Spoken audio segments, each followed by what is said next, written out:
자, 이번 시간에는 제가 최근에 승소했던 사례를 한번 여러분들께 소개해 보고자 합니다. 자, 이 승소 판결을 제가 휴가 기간에 받았거든요. 제가 이번에 휴가를 LA에서 보내고 있었는데 LA 새벽, 즉 한국 오후죠. 오후에 이 판결이 난 겁니다. 제가 새벽에 너무 그 결과가 궁금해서 직원 통해서 결과를 들었어요. 결국 승소 판결 났다는 결과를 들었었고 잠이 다 달아날 정도로 굉장히 기뻤던 기억이 있습니다. 이런 거 보면은 오히려 이런 재판을 통해서 또 과정은 피곤하지만 이런 재판을 통해서 이 좋은 결과가 얻었을 때 제가 얻는 유익이 굉장히 큰 것 같아요. 뭐 기쁜 건 당연하고 보람도 있고 그러니까 저 개인적인 어떤 유익이 굉장히 크기 때문에 재판 준비하는 과정에서의 어떤 힘듦을 압도하는 그러한 즐거움이 있기 때문에 그래서 오히려 제가 얻는 게 더 많은 것 같아요. 그래서 때로는 제가 의뢰인에게 오히려 감사하다 이런 생각도 많이 하고 있습니다.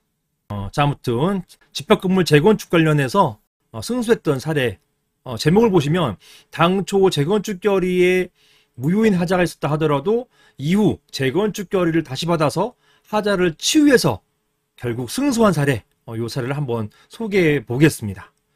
먼저 사실관계부터 보시겠습니다.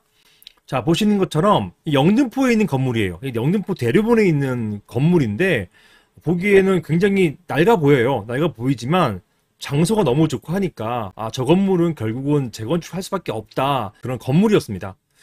준공된 지 거의 30년 된 이런 노후화된 상가이고요. 여기에서 재건축이 추진됐습니다. 당초 구분 소유자들 꽤 많았어요. 한 50명 정도 계셨는데요. 이분들은 재건축에 대부분 동의하셨어요. 동의하셨는데 그런데 또 다 현금 청산을 원하셨어요. 왜냐하면 여기 상가가 오랫동안 공실이었거든요. 공실이다 보니까 상가 처분하고 빠져나가길 원하시는 거예요. 그리고 지금 상가 같은 경우는 입점도 잘 안 되지 않습니까? 그러니까 이분들은 먼저 재건축에 동의한다. 대신에 현금 청산으로 그냥 해달라. 이런 의사들을 다 피력하셨고 이것 때문에 시행사에서는요.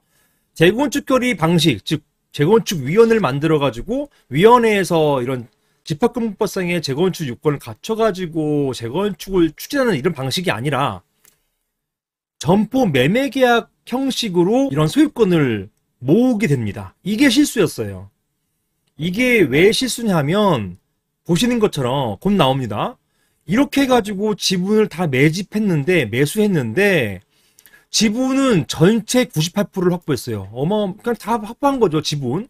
그런데 문제는 뭐냐면 머릿수, 구분 소유자 수 계산 이게 필요하거든요. 집합건물법상의 재건축, 상가 재건축을 위해서는 지분만 필요한 게 아니라 머릿수도 필요합니다. 머릿수가 필요한데 요건이 뭐냐면 머릿수도 전체의 80% 이상이 동의해야 되고 재건축에 그리고 지분도 80% 이상이 동의해야 돼요. 상가 같은 경우는요. 지분은 98%가 동의하기 때문에 문제가 없어요. 근데 문제는요. 머릿수는요. 이 시행사가 하나의 구분 수자로 소유권을 다 몰았지 않습니까? 다 매집을 해가지고 샀지 않습니까? 그러다 보니까 이 소유자 수가 굉장히 줄어든 거예요. 줄어들어가지고 시행사하고 시행상을 옹호하는 사람들이 또 있는데 반대하는 사람하고 이 수를 해보니까 비등비등한 겁니다. 50%밖에 안 되는 거예요. 소유권 다 가지고 왔으니까. 이게 실수예요. 원래 이거 할 때는요, 돈을 줄 때 주더라도 재건축 결의 요건을 갖춰가지고 재건축 방식을 했었어야 되는 거거든요. 그래서 80%를 채운 다음에, 그 다음에 매각을 하더라도 그렇게 진행해야 되는데, 재건축 결의 요건을 통과하기 전에 머릿수를 다 줄여버리니까, 결론적으로 반대하는 사람들의 지분이 높아진 겁니다. 머릿수, 구분 소유자 수의 정족수가 높아진 거예요. 그래서 지분은 98%인데 머릿수에 있어서는 거의 절반 가까이 됐습니다. 50%밖에 못 됐어요. 이게 문제인 것입니다. 이게 실수였어요.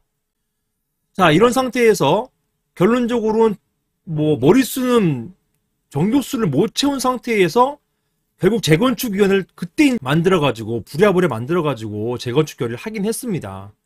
다만 이런 어떻게 했느냐, 신탁된 상태에서 호수별로 다시 분양했어요. 시행사가 매집한 부분들은 전부 신탁을 했거든요. 신탁했는데 이러다 보니까 이 신탁된 부분 소유권자가 신탁회사 하나예요. 소유권이 너무 줄어든 겁니다. 신탁회사가 하나예요. 이러다 보니까 소유권이 너무 줄어들었죠. 그러니까 80%가 안 돼요. 이것 때문에 어떻게 했느냐? 다시 분양합니다. 여기 있는 호실은 각각이니까 각각 분양을 해가지고 이걸 소유자를 다 나눠요. 나누는데 문제는 뭐냐면 여기서 두 번째 실수가 나와요.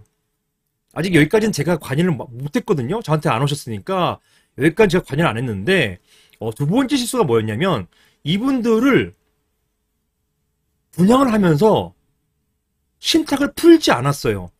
신탁을 풀지 않으니까 어떤 상황이 됐냐면 등기부 등본상에는 이 분양받은 사람들이 이름이 안 나타납니다.